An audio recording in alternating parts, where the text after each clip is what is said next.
வணக்கம் நண்பர்களே. இந்த பதிவில் வார ராசி பலன்களை பார்க்கலாம். பலன்கள் தொடங்கக்கூடிய நாள் 3ஆம் தேதி டிசம்பர் மாதம் தொடங்கி 9ஆம் தேதி டிசம்பர் வரை ஒரு வாரத்திற்குரிய பலன்களை பார்க்கலாம். 3ஆம் தேதி செவ்வாய்க்கிழமை தொடங்கி 9ஆம் தேதி ஒரு திங்கள் வரை இந்த ஒரு வாரத்திற்குரிய பலன்களாக எல்லா ராசிகளுக்கும் இந்த ஒரே பதிவில் பார்த்து விடலாம். இந்த காலகட்டத்தில் சுக்கிரன் கிரகம் மகர ராசிக்கு மாறி இருக்கிறார். சூரியன் புதன் 2 கிரகங்களும் காலச்சக்கரத்தின் அஷ்டமஸ்தானமாகிய விருச்சிகத்திலேயே தொடரக்கூடிய நிலையாக இருக்கிறது. இந்த பலன்கள் தொடங்கும் பொழுது வக்கரம் அடையவில்லை. 7ஆம் தேதி இந்த பலன்கள் தொடங்குவதற்கு இந்த பலன்கள் முடியக்கூடிய நிலையில் 9 முடியக்கூடிய நாளாக வருகிறது. 7ஆம் தேதி செவ்வாயும் வக்ர நிலையில் செல்ல போகிறார். இது அடுத்த வார பலன்களுக்கு அதிக முக்கியத்துவத்தை ஆளுமையை கொடுக்கும்.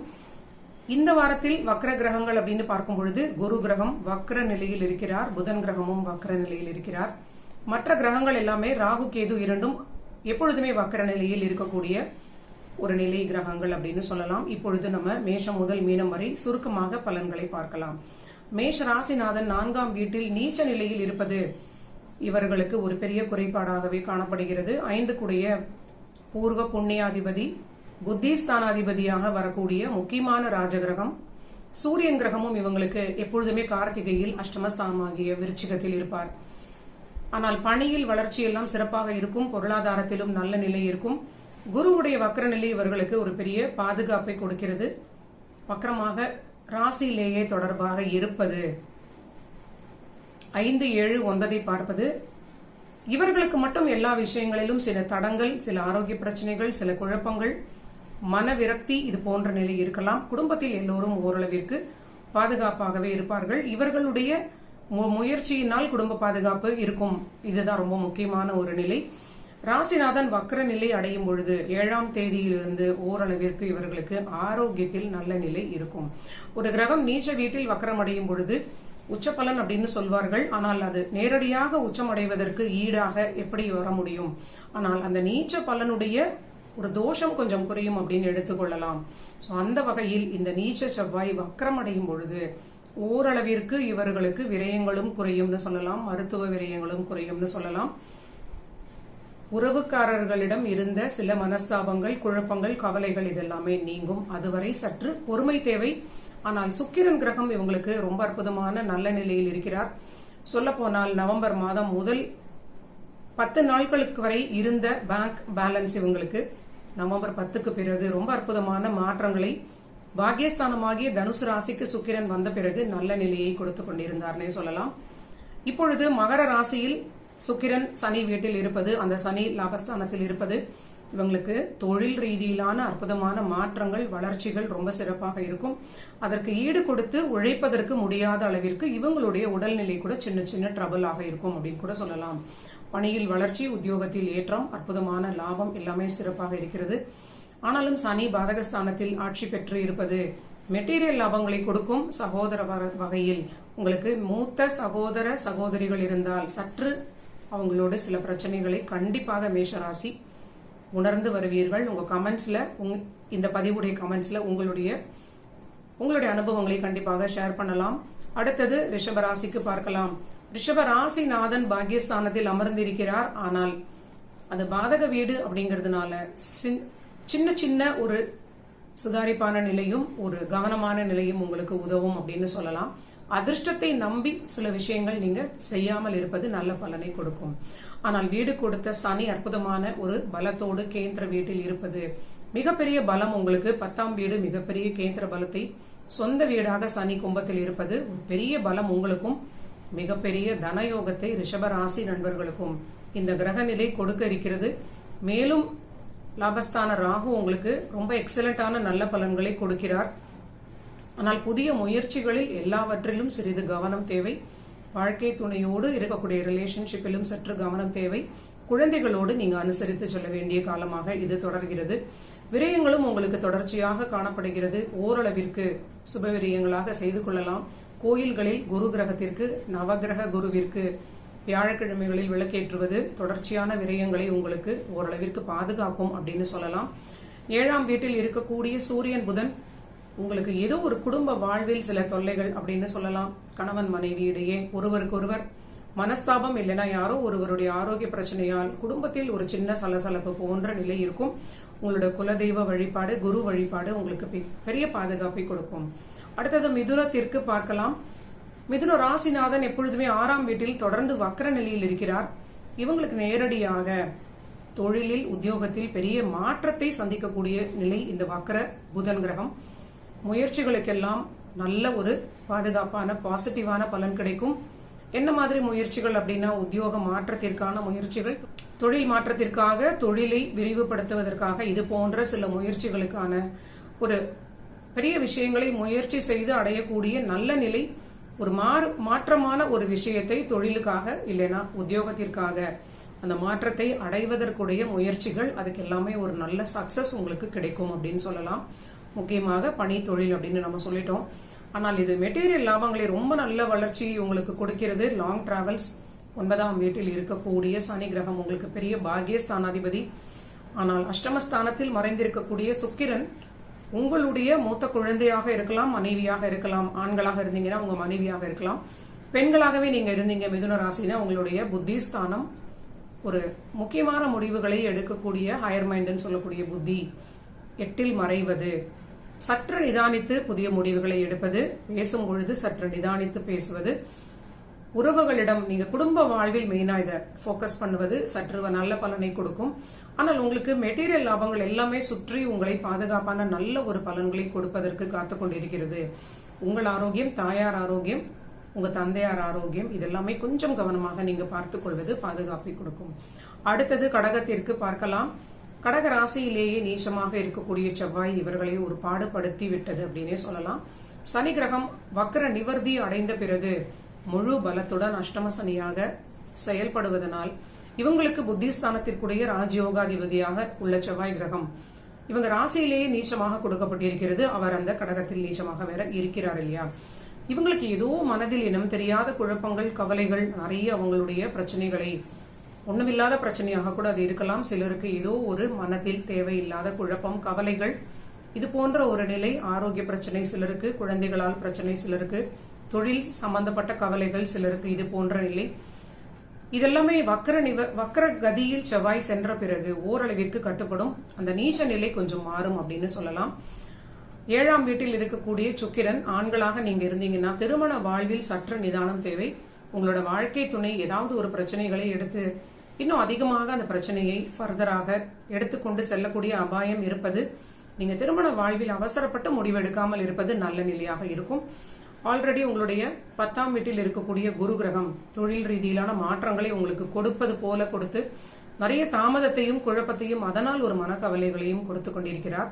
சோ இப்ப நீங்க உங்களுடைய அதிகமான ஒரு போக்கஸ் உங்களோட ஜாப், உங்களுடைய கரியர்ல இருப்பது ரொம்ப நல்ல நிலை. குடும்ப வாழ்வை தேவையில்லாம நீங்க சண்டை போடாமல் அமைதியாக உங்க வேலையை மட்டும் பார்ப்பது.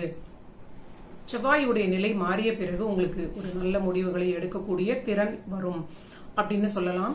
5ல் இருக்கக்கூடிய சூரியனும் புதனும் வக்ர நிலையில் இருக்கக்கூடிய புதன் உங்களுக்குமே முயற்சி ரீதியிலான வெற்றி, வெளிநாட்டு பிரயாணங்கள், ப்ராஜெக்ட்ஸ் கிடைப்பதற்கு, இது போன்ற நிலை. மாணவ மாணவிகளுக்கு படிப்பிற்கான ஒரு விஷயங்களுக்கு எல்லாமே ஒரு நல்ல ஒரு பலனை கொடுக்கக்கூடிய நிலையாக இருக்கும். புத ஆதித்ய யோகம் அப்படின்னு சொல்லலாம். சோ இதெல்லாமே ரொம்ப நல்ல நிலையில் உங்களுக்கு நடக்க வேண்டிய விஷயங்கள் நடந்தாலும் மனது ஏதோ ஒரு இனம் புரியாத ஒரு அலைந்து கொண்டிருப்பது போன்ற ஒரு கவலையோடு இருக்க வாய்ப்பிருக்கிறது. ஆல்ரெடி கடகராசியின் சந்திரன் ஒரு திரிலோக சஞ்சாரி, நாரதர் போல அவருக்குன்னு ஒரு இடம் கிடையாது, இங்கேயும் அங்கேயும் போய்கொண்டே இருப்பாருன்னு சொல்லுவோம் இல்லையா, கலோக்கேல. அது போன்ற ஒரு நிலையில்லாத கிரகம் சந்திரன். சோ கடகத்தில் பிறந்தவர்கள் கண்டிப்பாக பிறந்தது முதலே மனப்பயிற்சிகளை செய்ய பழகுவது மிகுந்த பலனை, நன்மையை இவங்களுக்கு கொடுக்கும். அடுத்தது சிம்மத்திற்கு பார்க்கலாம். சிம்ம ராசிநாதன் சுகஸ்தானத்தில் இருக்கிறார். ஆனால் வீடு கொடுத்த செவ்வாய் தான் 12ல் மறைந்திருப்பது இவர்களுக்கும் தொடர்ச்சியாக இடமாற்றம் குறித்த சில நல்ல விஷயங்கள் நடப்பது போல இருக்கிறது. சிலருக்கு நடந்தாலும் பலருக்கு இது இம்ப்ளிமெண்டேஷன் பாதியில் நிற்கக்கூடிய நிலையாக சில விரயங்களை கொடுத்து உபாதைப்படுத்துகிறது. சிலருக்கு இதே நிலை ஆரோக்கிய பிரச்சனையாக இருக்கலாம். சிலருக்கு அதிர்ஷ்டம் இறுதி நிமிஷத்தில் நழுவக்கூடிய நிலை போல ஒரு பலனை இது கொடுக்க வாய்ப்பிருக்கிறது. இவங்களுக்குமே இந்த தொல்லைகள் எல்லாமே செவ்வாய் கிரகம் வக்கரமான பிறகு ஓரளவிற்கு குறையக்கூடிய பலனாக மாறும் அப்படின்னு சொல்லலாம். 6ஆம் வீட்டில் மறையக்கூடிய சுக்கிரன் உங்களுக்கு ஒரு விபரீத ராஜயோகம் அப்படின்னு சொல்லலாம். எடுத்த முயற்சிகளுக்கு உங்களுக்கும் உத்தியோக ரீதியிலான பெரிய மாற்றங்கள், வளர்ச்சிகள், அற்புதமான ஒரு நன்மைகள். ஆனால் சுயதொழில் நண்பர்கள் சிம்மத்தில் இருக்கிறவங்க சற்று நிதானமாக முடிவுகளை எடுப்பது, பெண்களிடம் சற்று உங்களோட தொழில் ரீதியிலான பேச்சுவார்த்தை இல்லைன்னா ஒரு கான்ட்ராக்ட், நீங்க ஒப்பந்த கையெழுத்து இதெல்லாம் போடும் பொழுது சற்று கவனமாக இருப்பது உங்களுக்கு ஒரு பாதுகாப்பை கொடுக்கும்னு சொல்லலாம். திருமண வாழ்வில் ஓரளவிற்கு அனுசரித்து செல்ல வேண்டிய காலமும் சிம்ம ராசிக்கு தொடர்கிறது அப்படின்னே சொல்லலாம். குரு கிரகம் பாக்கியஸ்தானத்தில் இருந்தாலும் குழந்தைகளுக்கு வளர்ச்சி, குழந்தை பாக்கியம், பேர குழந்தைகள் இதெல்லாம் நல்ல நிலை. ஆனால் உங்களுக்கு ஒரு நன்மையை செய்வார் அப்படின்னு நீங்க நினைத்தீங்கன்னா அதை மாற்றி செய்யக்கூடிய நிலையாக இது இருக்கும். பூர்வீகம் சம்பந்தமான விஷயங்களை பிப்ரவரி மாதம் 2025 வரை சற்று பொறுமையாக அணுகுவது சிம்ம ராசி, சிம்ம லக்ன நண்பர்களுக்கு நல்ல பலனை கொடுக்கும். குரு கிரகம் வக்ர நிவர்த்தி ஆகக்கூடிய காலம் வரை பொறுமையாக இருப்பது பூர்வீகம் சம்பந்தமான விஷயங்களுக்கு மட்டும் சற்று நல்ல பலனை கொடுக்கும் அப்படின்னு சொல்லலாம். அடுத்தது கன்னி ராசிக்கு பார்க்கலாம். கன்னி ராசிநாதன் 3ஆம் வீட்டில் வக்ர நிலையில் இருப்பதனால் புதிதாக சில முயற்சிகளை எடுக்கக்கூடிய, முடிவுகளை எடுக்கக்கூடிய, ரொம்ப டீப்பாக யோசிக்கக்கூடிய காலகட்டமாக இது இருக்கும். தொழில் ரீதியிலான சில மாற்றங்களாக இது இருக்கலாம். தந்தையார் பூர்வீகம் சம்பந்தமான சில விஷயங்களில் எடுக்கக்கூடிய முடிவுகளாக இருக்கலாம். 5ஆம் வீட்டில் இருக்கக்கூடிய சுக்கிரன் பாக்யாதிபதி 9 குடையவர் 5இல் இருந்து 9ஐ பார்ப்பது ஒரு நல்ல யோகம். முக்கியமாக பூர்வீக ரீதியிலான சில விஷயங்களை நீங்க அணுகப் போகிறீர்கள் இந்த வாரம் அப்படிங்கிறது ரொம்ப டிஸ்டிங்டாக, மறு உறுதியாக இந்த பலன் சொல்கிறதுன்னு சொல்லலாம். ஆனால் சில போராட்டங்களை உள்ளடக்கிய விஷயமாக இது மாறலாம். இது சற்று அவரவர் சூழலுக்கு ஏற்றாற் போல இந்த விஷயங்களை கையாள்வது நல்ல பலனை கொடுக்கும். தந்தையாருடைய ஆரோக்கியத்தில் சற்று அக்கறை தேவை. திருமண வாழ்விலும் சற்று நிதானமாக விட்டுக் கொடுக்க வேண்டிய காலமும் கன்னி ராசிக்கும் தொடர்கிறதுன்னு சொல்லலாம். குழந்தைகளிடமும் நீங்க கண்டிப்பாக விட்டு கொடுத்து செல்ல வேண்டும். அடுத்த மார்ச் மாதம் இறுதி வரை, பிப்ரவரி மாதம் வரை 2 கிரகங்களும் உங்களுக்கு புத்திரஸ்தானம், புத்திரகாரகன் இரண்டுமே சாதகம் இல்லாத நிலையில் இருப்பதனால் முடிவுகள் எடுக்கும் பொழுது, குழந்தைகளோடு பேசும் பொழுது, பூர்வீகம் தொடர்பான விஷயங்களை ஹேண்டில் பண்ணும் பொழுது எல்லாவற்றிலும் சிறிது உங்களுக்கு தெரிந்தவர்களிடம் கலந்து பேசி முடிவெடுப்பது ரொம்ப நல்ல பலனை கொடுக்கும். அடுத்தது துலாம் ராசிக்கு பார்க்கலாம். துலாம் ராசிநாதன் சுக்கிரன் 4ஆம் வீட்டில் வந்து அமர்ந்திருக்கிறார். கேந்திர வீட்டில் ஒரு கிரகம் அமர்வது ரொம்ப நல்ல நிலை. தன்னுடைய நட்பு வீடாகிய சனி வீட்டில் சுக்கிரன் அமர்ந்திருக்கிறார். இது ஒரு நல்ல நிலைனே சொல்லலாம். நீச்சமாக 10ஆம் வீட்டில் தொழில் வீட்டில் இருக்கக்கூடிய செவ்வாயை இந்த ராசிநாதன் பார்க்கிறார். ஆனாலும் சிலருக்கு தொழில் ரீதியிலான மாற்றங்களுக்கு சில கால தாமதம் ஏற்பட்டு கொண்டிருப்பது 5இல் இருக்கக்கூடிய சனியினால் ஒரு ஸ்லோவான எஃபெக்டாக நடப்பதற்கு வாய்ப்பு இருக்கிறது. இதனால் மனக்குழப்பம் கண்டிப்பாக துலாம் ராசிக்கு ஏற்பட்டு கொண்டிருக்கிறது. ஏதோ ஒரு வகையில் சந்திரனுக்கு திரிகோணத்தில் சனி கிரகமோ கேது கிரகமோ இருந்துவிட்டால் ஒரு மன ஆரோக்கியத்தில் ஏதோ ஒரு ஃப்ரெஷ்னஸ் இல்லாத நிலையாக இருக்கும். கேது இருந்தால் ரொம்ப low self esteem, low confidence போன்ற ஒரு டிப்ரெஷன் இருக்கும்.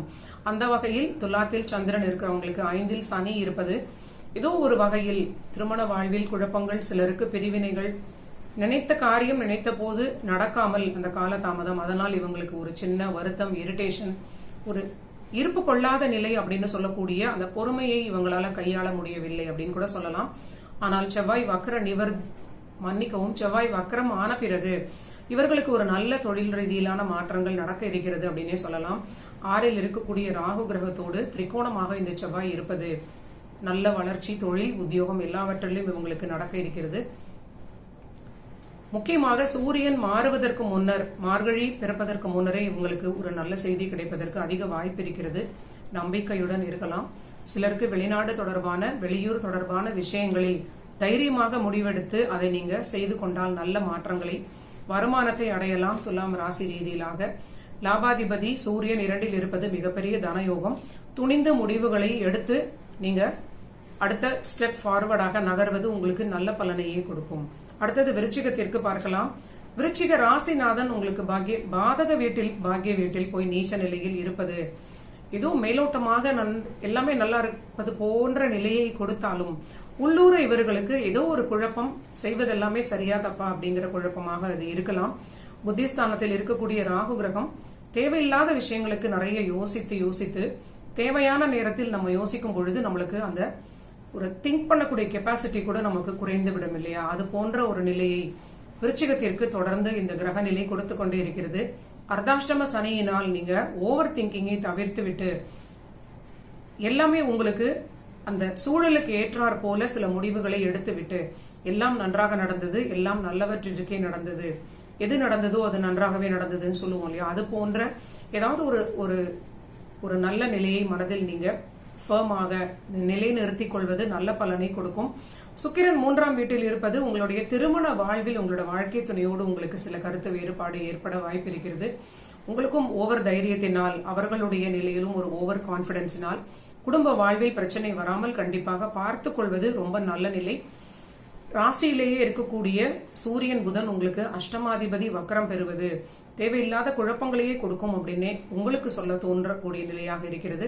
மூத்த சகோதரருடைய ரிலேஷன்ஷிப் இல்ல அவங்களுடைய ஹெல்த்ல ரொம்ப நீங்க அக்கறை காட்டுவது ஓரளவிற்கு நல்ல பலனை கொடுக்கும் அப்படின்னே சொல்லலாம். ஆனால் உத்தியோகத்தில் ரெகுலராக இருக்கக்கூடிய சில வேலைகளை எல்லாமே விருச்சிகம் சிறப்பாக செய்யக்கூடிய நல்ல பலனாக இருக்கிறது. உத்தியோக வளர்ச்சி, நல்ல ப்ராஜெக்ட்ஸ், வருமானம் சிறப்பாக இருக்கும். இதெல்லாம் ரொம்ப நல்ல நிலை. ஆனால் எதற்காக மனது கவலைப்படுகிறது அப்படின்னு புரியாத நிலை போல உள்ளூர ஏதோ சில குழப்பங்கள் இருக்கும். அந்த குழப்பங்கள் எல்லாமே உங்களுக்கு தேவையில்லை அப்படின்னு நீங்க முடிவு செய்ய வேண்டும். அடுத்தது தனுசு ராசிக்கு பார்க்கலாம். தனுசு ராசிநாதன் வக்கர நிலையில் இருப்பது இவர்களுக்கு 7ஆம் அதிபதியும் 12ஆம் வீட்டில் வக்கரமாக சூரியனோடு இணைந்திருப்பது திருமண வாழ்வில் நேரடியாக சற்று அதிக எச்சரிக்கையை நீங்க காட்ட வேண்டிய நிலை. 6க்குடையவர் 2ஆம் வீட்டில் இருப்பது பொருளாதாரத்தில், உத்தியோகத்தில் வளர்ச்சி, மாற்றங்கள் நல்ல நிலையை கொடுத்தாலும் வாழ்க்கை துணைக்கு சில ஒரு சேலஞ்சஸ் அதிகம் ஏற்படக்கூடிய காலகட்டங்கள், சில சிக்கலான காலகட்டமாக இருக்கலாம். ஓரளவிற்கு அவர்களுடன் மனம் விட்டு பேசி அவங்களுக்கு நீங்க உதவ வேண்டிய காலகட்டம் அப்படிங்கறதை தனுசு ராசி புரிந்து கொள்ள வேண்டும். உங்களுக்குமே உத்தியோகத்தில் நல்ல வளர்ச்சி, பொருளாதாரம் சிறப்பாக இருக்கும். குழந்தைகளை நினைத்த சில கவலைகளாக அது இருக்கலாம். அது கவலையாக இருந்தாலும் கணவன் மனைவி ஆர்குமெண்ட்ஸ் மூலியமாக சண்டை அதிகம் செய்யாமல் தேவையான விஷயத்தை நோக்கிய பேச்சாக, டிஸ்கஷனாக அதை நீங்க மாற்றிக்கொள்வது சரியான முறையில் அந்த விஷயத்தை அணுகக்கூடிய நிலையாக இருக்கும். வெளிநாட்டு பிரயாணங்கள், உத்தியோக வளர்ச்சி இதெல்லாம் ரொம்ப நல்ல நிலையை கொடுத்தாலும் தனுசு ராசி இந்த ஆக்சிஸ்ல இருக்கக்கூடியவர்கள் தன்னுடைய ஆரோக்கியம், வாழ்க்கை துணையுடைய ஆரோக்கியம் இரண்டையும் சரியாக பார்த்துக் கொள்வது ரொம்ப முக்கியமான ஒரு நிலையாக காட்டுகிறது. அடுத்தது மகரத்திற்கு பார்க்கலாம். மகர ராசிக்கு ராஜயோகாதிபதி சுக்கிரன் அற்புதமாக ராசியிலே வந்து அமர்ந்திருக்கிறார். இந்த வாரம் ராசிநாதன் வக்ர நிவர்த்தியான பிறகு ரொம்ப ஒரு நல்ல ஒரு ஃபர்மான 2ஆம் வீட்டில் ஆட்சி பெற்று இருப்பது பொருளாதாரத்தில் நீண்ட நாள் இருந்த குழப்பங்கள் தீரும்னே சொல்லலாம். குடும்ப வாழ்வில் இருந்த ஒரு அன்சர்டனிட்டியும் இவங்களுக்கு தீர்ந்துவிடும். ஆனாலும் ஓவர் கான்பிடன்ஸ், ஓவர் தைரியம் சற்று தவிர்க்க வேண்டிய காலகட்டமாக இருப்பது 3ஆம் வீட்டில் உள்ள ராகு கிரகம். குரு கிரகம் 12ஆம் வீட்டுக்குடையவர் வக்கரகதியில் இருப்பதனால் அது சற்று ஆரோக்கியத்திற்கு சில பிரச்சனைகளை கொடுப்பதற்கு வாய்ப்பு இருக்கிறது. ஓரளவிற்கு சுற்றுவழி இல்லாமல், அதிகமான உழைப்பு இல்லாமல் சற்று ஆரோக்கியத்தில் அதிக அக்கறையும், ஓய்வெடுப்பதற்கு அதிக ஆர்வமும் நீங்க காட்டுவது நல்ல பலனை கொடுக்கும். தந்தையாருடைய ஆரோக்கியம் சற்று கவனம் தேவை. தந்தை வழி உறவினர்களிடமும் இது நீங்க சரியாக பின்பற்ற வேண்டும். பணியில் சற்று பிரஷர் அதிகம் இருந்தாலும் ஓரளவிற்கு விட்டுக் கொடுப்பதனால் பணியை தக்க வைத்துக் கொள்வதற்கு உதவியாக இருக்கும். அப்படின்னா அந்த நிலைக்கும் நீங்க செல்வது ஒரு நல்ல பாதுகாப்பை கொடுக்கும். தேவையில்லாத ஈகோ உங்களுக்கு ஜாப்ல இல்லாமல் இருப்பது மிகுந்த பாதுகாப்பை கொடுக்கும் அப்படின்னே சொல்லலாம். பிசினஸ் ஆண்டர்பிரனர்ஸ்க்கு இது ரொம்ப நல்ல காலமாக இருந்தாலும் ஜாப்ல இருக்கக்கூடியவர்களுக்கு இந்த புதனுடைய பிளேஸ்மெண்ட் சற்று எதிரில் இருப்பவர்களால் ஏதாவது ஆபீஸ்ல உங்களுக்கு சில குழப்பங்கள் ஏற்படலாம். தெரிந்தே உங்களை சீண்டக்கூடியவர்களாக உங்களுடைய கலீக்ஸ் யாராவது இருக்கலாம். மனதில் உள்ளொன்று வைத்து புறமொன்று பேசக்கூடியவர்களாக உங்களுக்கு எதிரில் சிலர் இருக்கலாம். தெரிந்தாலும் தெரியாதது போல நீங்க இருப்பது, உங்களோட ஜாபை நீங்க பாதுகாத்துக் கொள்வது ரொம்ப முக்கியமான பலன். அடுத்தது கும்பத்திற்கு பார்க்கலாம். கும்ப ராசியிலே சனி கிரகம் ஆட்சியாக இருக்கிறார். முக்கியமாக இந்த மாற்றம் சுக்கிரன் 12இல் இருப்பது உங்களுக்கு பாதகாதிபதி 12இல் மறைந்து விட்டார் அப்படின்னு சொல்லலாம். அதே 9ஆம் வீடு தந்தை ஸ்தானத்திற்குரிய கிரகமாக இந்த சுக்கிரன் வருவது தந்தையாருடைய ஆரோக்கியத்தில் சற்று அதிக கவனம் தேவை. தாயாருடைய ஆரோக்கியத்திலும் சற்று கவனம் தேவை. குடும்ப வாழ்விலும் அக்கறை தேவை அப்படிங்கிற சொல்லக்கூடிய பலனாகவே கும்பத்திற்கு இருக்கிறது. கும்பராசிக்கு சூரியன் புதன் இணைவு வக்கரமாக இருக்கக்கூடிய அந்த புதன் இவங்களுடைய 10ஆம் வீட்டில் இருப்பது தொழில் ரீதியிலான நிறைய புதிய முயற்சிகள், புதிய ஐடியாஸ், புதிய முதலீடுகள் செய்யக்கூடிய காலகட்டமாக இது இருக்கும். மினிமம் உங்களுக்கு அடுத்த கட்ட வளர்ச்சியை நோக்கிய தொழிலுக்கான ஐடியாஸ் அதிகமாக இந்த காலகட்டத்தில் நீங்க கலெக்ட் பண்ணக்கூடிய நிலையாக கூட இது இருக்கலாம். சற்று நிதானமாக யோசித்து எந்த வழி உங்களுக்கு ஒரு சிறப்பான வழி, சுற்று வழி இல்லாத வழி அப்படிங்கறத நீங்க உறுதியாக முடிவெடுப்பதற்கு முன்னர் சற்று அமைதியாக அந்த விஷயங்களை அனலைஸ் பண்ணுவது முக்கியமான நிலை. பணியில் சற்று அனுசரித்து செல்வதும், புதிய வேலைகளை தேட வேண்டும் அப்படின்னால் கூட நீங்க தேடக்கூடிய காலகட்டம் இது சிறப்பாக இருக்கும் அப்படின்னே சொல்லலாம். குருவினுடைய வக்ர நிவர்த்தி அடைந்த பிறகு உங்களுக்கு வேலை மாற்றம் ரொம்ப சிறப்பாக, ரொம்ப ஃபாஸ்டாக நடக்கக்கூடிய ஒரு வாய்ப்பாக இருக்கிறது. சோ இப்பொழுதிலிருந்தே நீங்க வேலை தேடக்கூடிய அந்த ரெஸ்யூம் எல்லாம் அப்டேட் பண்ணக்கூடிய நிலையாக கும்ப ராசி நண்பர்கள் நீங்க நினைத்தால், உங்களுக்கு வேலை மாறணும் அப்படின்னு நினைத்தால் நீங்க இதை தயார் செய்து கொள்ளலாம். இதெல்லாமே வருடக்கோள்களை அடிப்படையாக வைத்து சொல்லக்கூடிய பலன்களாகவே இது இங்கே இருக்கிறது. இந்த ஒரு வாரத்திற்குரிய பலன்கள் 6ஆம் வீட்டில் இருக்கக்கூடிய ஒரு நீச்ச கிரகம், ஆரோக்கியத்திலும் சற்று அக்கறை தேவை.